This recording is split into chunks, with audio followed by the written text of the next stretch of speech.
Bismillahirrahmanirrahim. Assalamualaikum warahmatullahi wabarakatuh. Waalaikumsalam warahmatullahi wabarakatuh. Selamat pagi dan salam sejahtera bagi semuanya. Bagaimana Bapak Ibu kabarnya hari ini? Alhamdulillah baik. Semoga kita selalu diberi kesehatan di tengah wabah COVID ini ya Bapak Ibu ya. Tetap selalu jaga imunitas kita ya Bapak Ibu. Baik Bapak Ibu, pada pagi hari ini kita akan melaksanakan kegiatan in-house training atau IHT untuk pengembangan penyusunan kurikulum operasional satuan pendidikan. Sebelum kita mulai pembelajaran, alangkah baiknya kita melakukan doa bersama berdasarkan agama dan kepercayaan kita masing-masing. Saya minta Pak Anang untuk memimpin doa. Pak Anang, silakan Pak Anang. Terima kasih. Assalamualaikum warahmatullahi wabarakatuh. Waalaikumsalam warahmatullahi wabarakatuh. Bapak Ibu yang hebat, sebelum IHT tentang penyusunan pengembangan kurikulum operasional sekolah kali ini kita lakukan, mari kita bersama-sama berdoa menurut agama dan kepercayaan masing-masing. Semoga kita diberikan keluasan dalam berpikir, dalam memahami materi yang akan kita terima dan bermanfaat untuk dunia pendidikan. Berdoa dipersilahkan.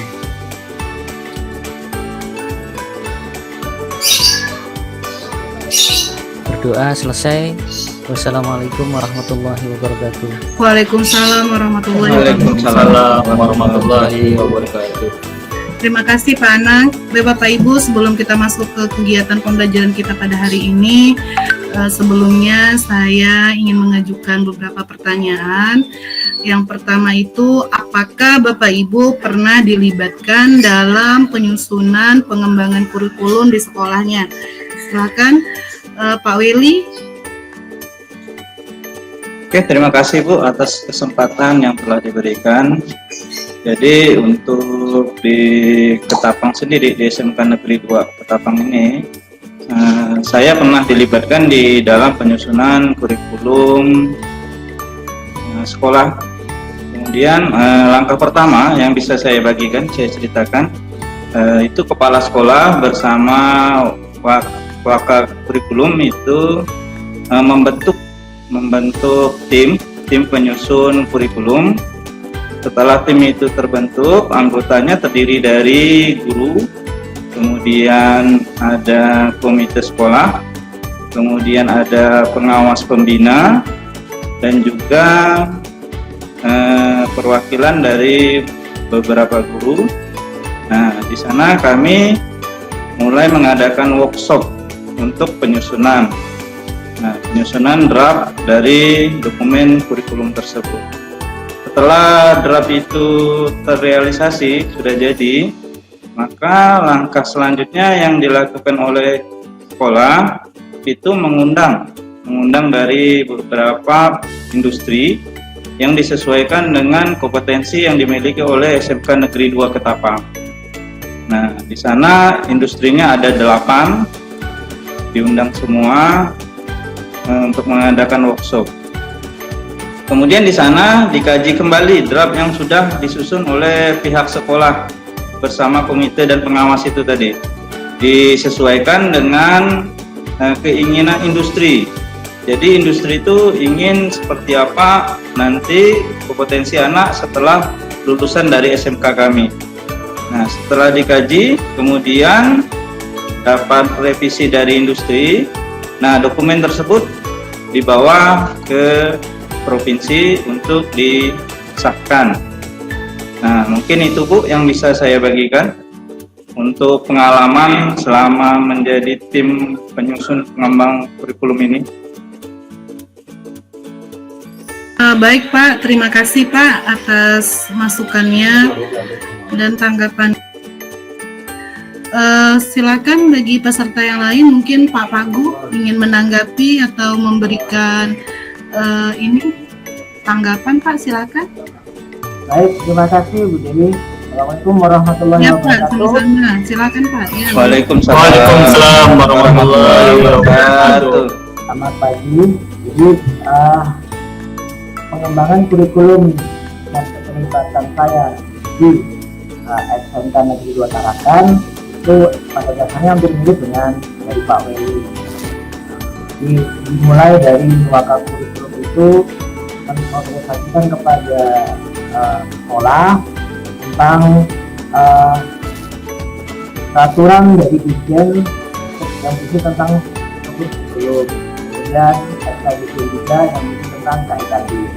Setelah itu dari tim kami itu menganalisis kedua hal tentang kurikulum itu. Nah, setelah itu sekolah itu mengadakan workshop kurikulum dengan mengundang studi atau industri yang menjadi partner SMK 2 Tarakan. Nah, pada workshop kurikulum itulah dibahas, diskusi, berkolaborasi, yang intinya kompetensi yang ada di industri itu harus ada di kurikulum sekolah nanti, dan ini bisa sinkron dan selaras. Artinya bisa link and match kompetensi yang ada di industri ya terkait dengan kompetensi yang ada di sekolah. Jadi sangat berkaitan. Yang endingnya nanti diharapkan sama dengan Pak Willy tadi, output dari siswa alumni nanti itu punya kompetensi seperti yang diharapkan oleh industri. Nah, setelah deal hasil dari kurikulum itu diserahkan ke dinas pendidikan provinsi dan disahkan oleh dinas tersebut. Nah, maka jadilah kurikulum operasional yang digunakan sebagai pedoman pembelajaran di sekolah kami, yang nanti diturunkan dalam silabus, diturunkan lagi dalam EWT sebagai perangkat untuk pembelajaran di kelas bagi siswa. Namun dalam perjalanannya, bila ada inovasi-inovasi terbaru yang ada di sini, maka kurikulum ini bisa saja berubah sesuaikan inovasi tersebut. Karena salah satu prinsipnya kurikulum adalah fleksibel atau dinamis. Jadi tetap bisa mengikuti perkembangan teknologi yang ada di seperti itu, Bu Dewi.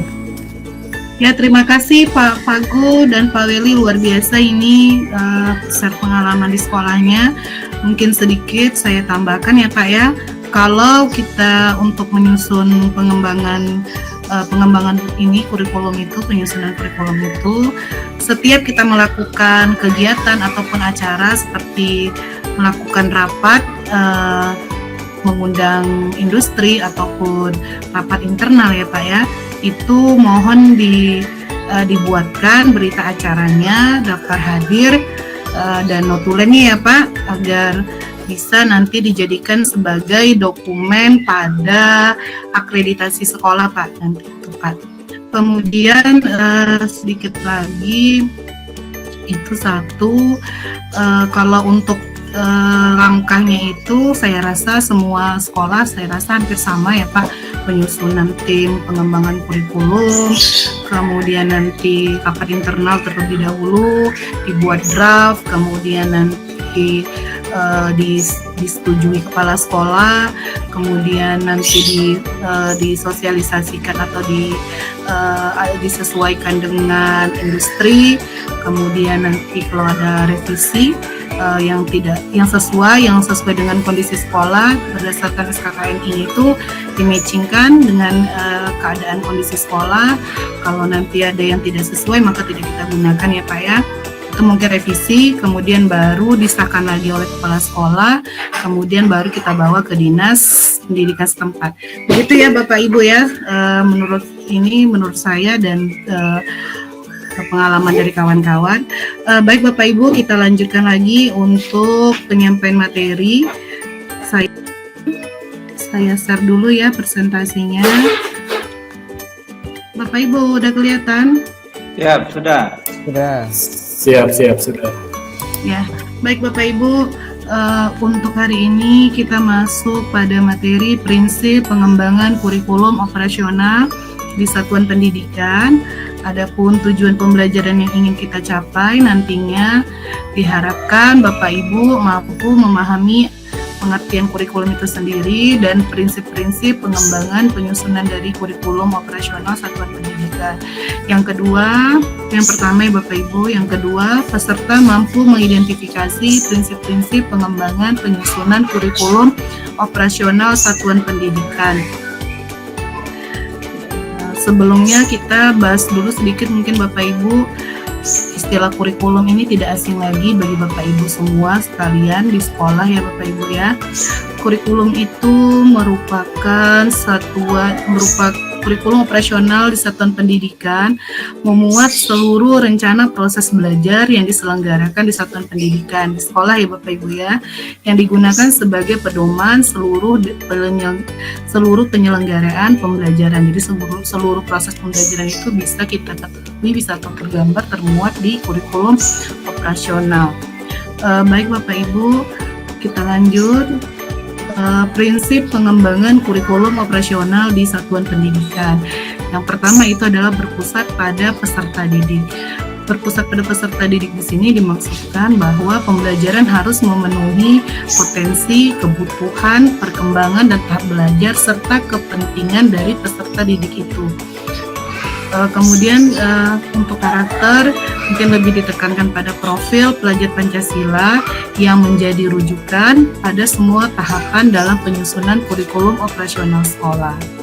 Yang kedua, kontekstual, menunjukkan kekhasan dan sesuai dengan karakteristik satuan pendidikan, konteks sosial, budaya dan lingkungan serta dunia kerja dan industri. Ini lebih ke kondisi sekolah ya Bapak Ibu ya, kondisi sekolahnya, ketersediaannya dan juga apakah industri yang sesuai itu bisa kita temukan atau banyak kita temukan di lingkungan sekolah kita ya Bapak Ibu.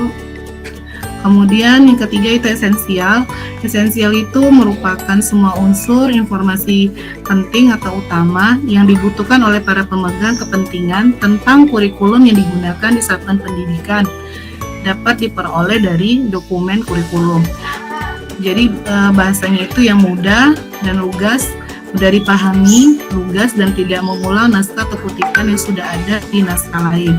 Dokumennya tidak perlu memuat kembali misalnya lampiran Kemendikbud seperti CP itu capaian pembelajaran, struktur, dan lainnya. Itu merupakan yang ada dalam dokumen kurikulum operasional. Kemudian yang keempat itu akuntabel. Akuntabel di sini artinya dapat dipertanggungjawabkan karena berbasis data dan aktual. Maksudnya di sini berbasis data dan aktual seperti ini ya Bapak Ibu ya, nilai rapor ya Bapak Ibu, nilai rapor dari siswa itu kan merupakan data yang akurat Bapak Ibu, dan juga jumlah kelulusan ya, jumlah kelulusan atau presentasi siswa kelulusan tiap tahunnya juga itu bisa kita peroleh atau kita ketahui dari dokumen kurikulum. Kemudian melibatkan berbagai pemangku kepentingan. Ini maksudnya adalah pengembangan kurikulum satuan pendidikan melibatkan komite satuan pendidikan dan berbagai pemangku kepentingan antara lain orang tua, organisasi, berbagai SMK, industri dan dunia kerja untuk SMK. Dan bahwa koordinasi ini dapat dilihat dan menentukan pendidikan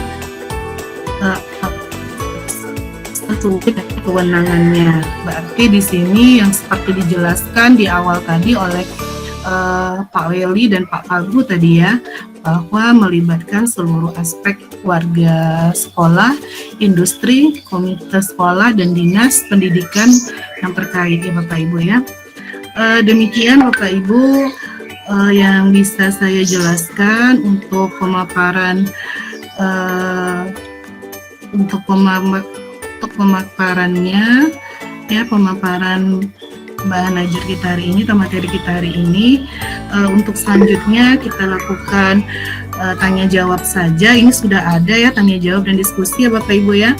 Ini sudah ada, ini Pak Hendra. Ya silakan Pak Hendra. Ada yang siap Ibu, terima kasih. Terima kasih kesempatannya untuk saya.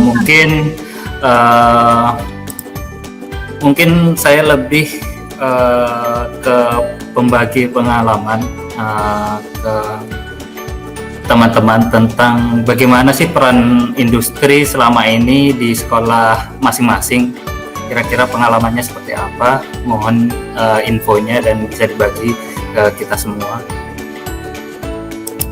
Ya, terima kasih Pak Hendra. Ini luar biasa pertanyaan dari Pak Hendra.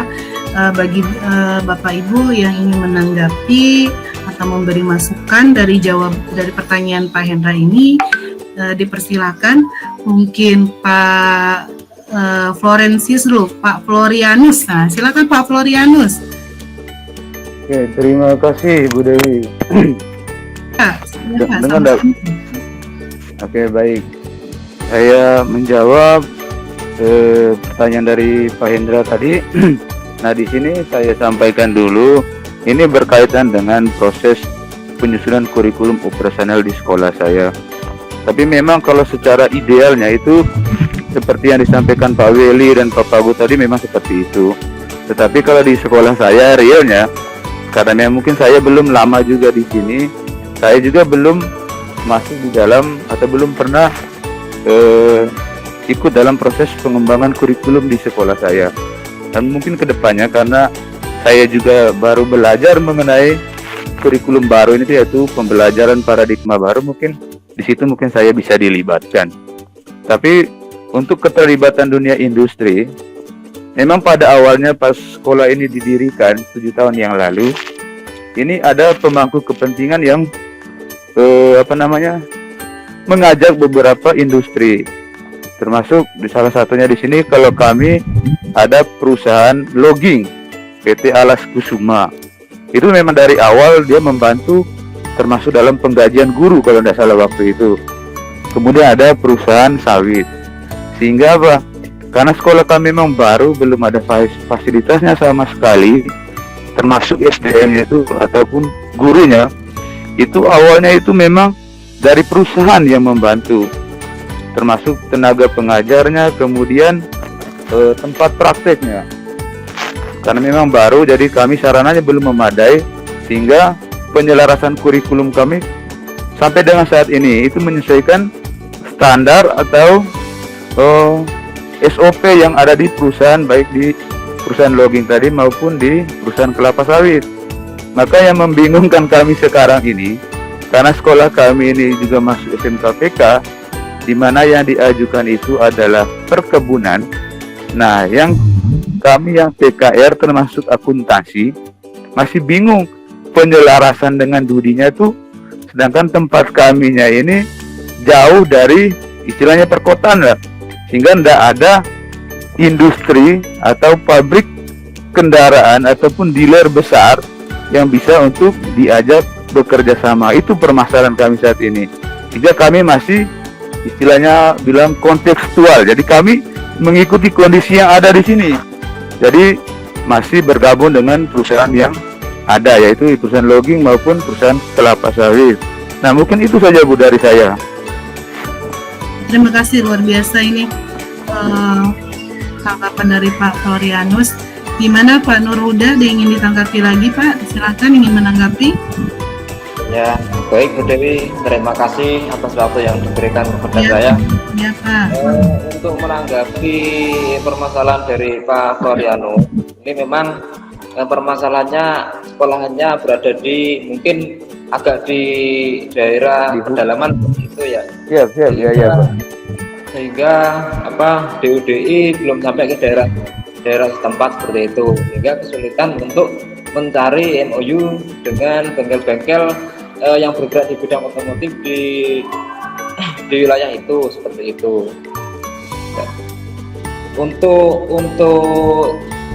saya menanggapinya itu bagaimanapun juga harus mencari yang namanya MOU dengan bengkel-bengkel yang bergerak di bidang otomotif, walaupun itu nantinya itu agak jauh dari tempat tersebut, dari sekolahan tersebut, seperti itu ya, agar nanti PK itu syarat utamanya dapat terpenuhi, yaitu menggandeng DUDI agar terciptanya sekolah pusat keunggulan, seperti itu. Karena tanpa itu tidak mungkin bisa terlaksana dengan baik, seperti itu. Oke Pak, terima kasih. Ya, luar biasa ini jawaban dari solusi dari Pak Nurul Huda ya, Pak Nurul Huda ya. Jadi sekiranya saya tambahkan Pak Polianus, untuk sekolah PK memang itu pusat keunggulan itu memang sebaiknya dan mungkin kedepannya ya Pak, sebaiknya dan kedepannya itu sekolah Bapak memang harus bisa mencari atau menggandeng industri untuk MOU kerjasamanya itu memang sesuai dengan kompetensinya Pak. Kalau memang kita TKR, teknik kendaraan ringan otomotif yang mencari bengkel-bengkel resmi ya Pak, kalau bisa itu MOU-nya bengkel-bengkel resmi seperti Toyota, Daihatsu, Suzuki ya Pak.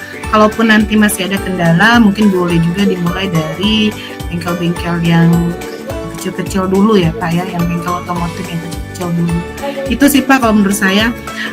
Baik Bapak Ibu, luar biasa hari ini diskusinya dan masukannya, semoga bisa menjadi ya, inspirasi atau motivasi bagi kita semua agar untuk kedepannya kita bisa mengembangkan sekolah PK ini, sekolah pusat keunggulan ini, terutama khususnya dalam pengembangan penyusunan kurikulum agar kedepannya lebih baik dan kebutuhan siswa terpenuhi untuk mencapai kompetensi di bidangnya.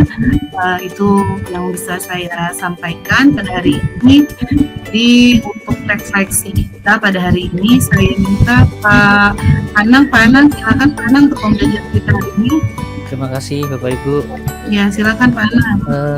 Refleksi prinsip pengembangan kurikulum yang bisa saya jabarkan di sini adalah kemungkinan yang pertama adalah berpusat pada peserta didik.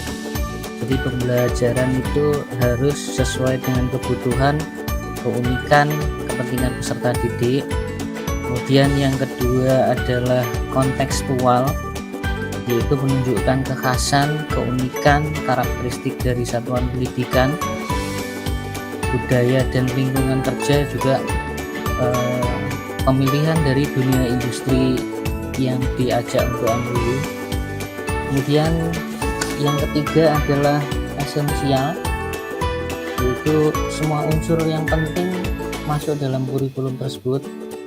Tidak ada naskah lain, tidak perlu dokumen lain, misal lampiran Kemendikbud dan sebagainya. Jadi isinya yang penting dan bisa dipertanggungjawabkan.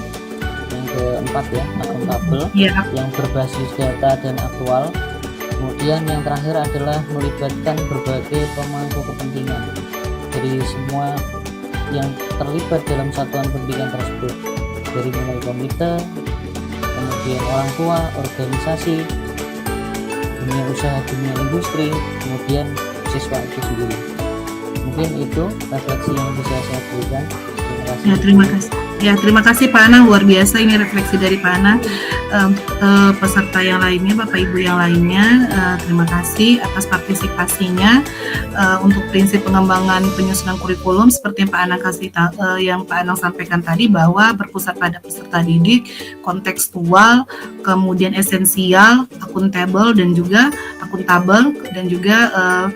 memuat kepentingannya, pemangku kepentingan ya, seperti tadi yang dijelaskan oleh Pak Anang. Baik Bapak Ibu, setelah ini akan kita lanjutkan untuk pertemuan kita berikutnya.